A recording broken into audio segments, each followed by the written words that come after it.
Hey there, my fellow lunatics, and welcome to Dakon's Madhouse. Many dangers lurk in the depths of the sunken seas, and as if the threat of Omeroth's tentacles rising up from the dark to drag us under wasn't enough, now a new beast has awoken to stalk these subterranean waters. The Atlantean Worm. In this video, I want to go over how to find the worm, how to prepare to fight it, strategies to defeat it, and the loot to expect upon slaying the beast. The Atlantean Worm roams the sunken sea in an irregular figure-8 sort of pattern, but its range is rather large. While you can just randomly find it in the wild of the sunken sea, I recommend going to the hologram vendor, crafting an Atlantean Worm scanner. It only costs 30 solarite bars, 15 ancient gemstones, and 15 mechanical parts. Once used, the scanner will show you where the worm is. This will allow you to place portals or set up some sort of transport system from your base to any location or to multiple locations along the worm's path. I recommend putting a few skulls along the worm's path on the map to help you know where it could be. The worm swims just under the surface of the water, letting out periodic roars which shake the caverns near it. So if you're close enough, you will be able to hear it and see it swimming just below the surface of the water. You will need a bait pillar from the Brave Merchant in order to bring the worm to the surface when it is nearby. If you need to find the Brave Merchant, check out my video about him to see how to summon the NPC. From a gear standpoint, you're gonna want to be able to survive in the sunken sea. The Atlantean Worm is a little bit more challenging than Morpha, but isn't as difficult as Omeroth, so if you can beat Omeroth, you should be just fine for the worm. Item levels of around 14 on most gear should be strong enough to tackle this boss. I recommend builds that focus on a strong single attacks. While this boss can be burned down with high speed attacks, slower and stronger attacks are just slightly more effective. Ranged builds are also more effective on this boss than melee builds. Now, that isn't to say that melee is ineffective. You can use melee just fine, but having more distance is useful. If you go with melee, I recommend a level 14 plus tentacle whip. Any spear at or above level 14, like the prehistoric crystal spear, or if you're lucky enough to have found one by now, an obliteration ray. These weapons have the largest reach, and reach is important in this fight. You're going to need a speeder boat as well. While I don't want to say it is impossible to fight this boss on land, it is highly impractical.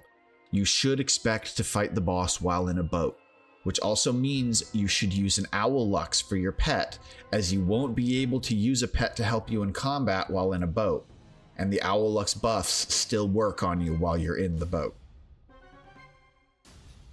When you place the bait pillar, the Atlantean Worm will roar loudly if it is within range, and come to destroy the pillar. It rises out of the water and begins to attack everything in its path.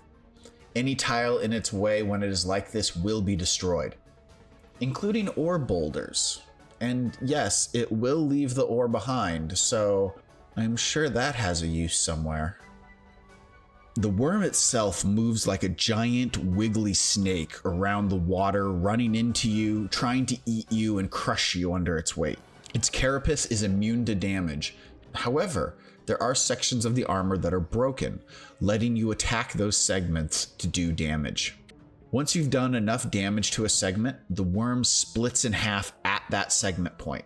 And now you will have 2 or more worms moving around attacking you. For each broken segment you break, another worm will be born and begin attacking. Once the worm is small enough that it doesn't have any segments left, the remaining headpiece will enrage and begin attacking faster and shooting bursts of energy from its pincers. The energy ball explodes into a burst of multiple balls of energy that move outward.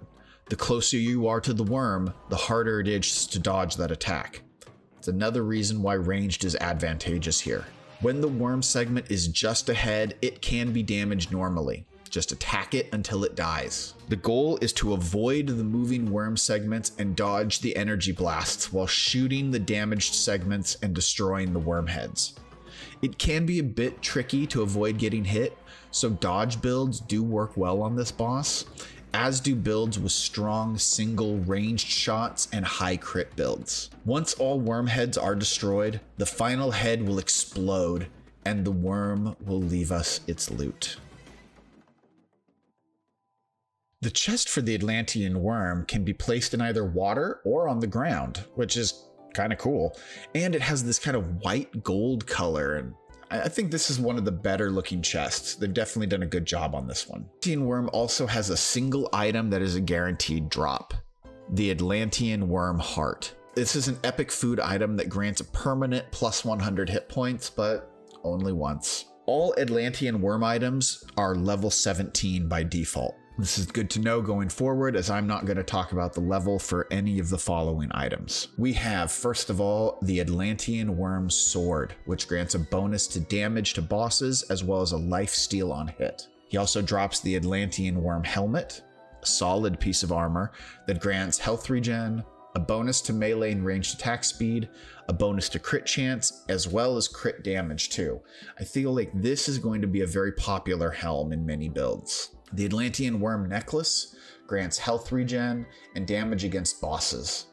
And then the Atlantean Worm Ring grants life on melee hit, as well as a bonus to melee damage. The rest of the worm's loot consists of random items like mechanical parts, fish, and other various valuables.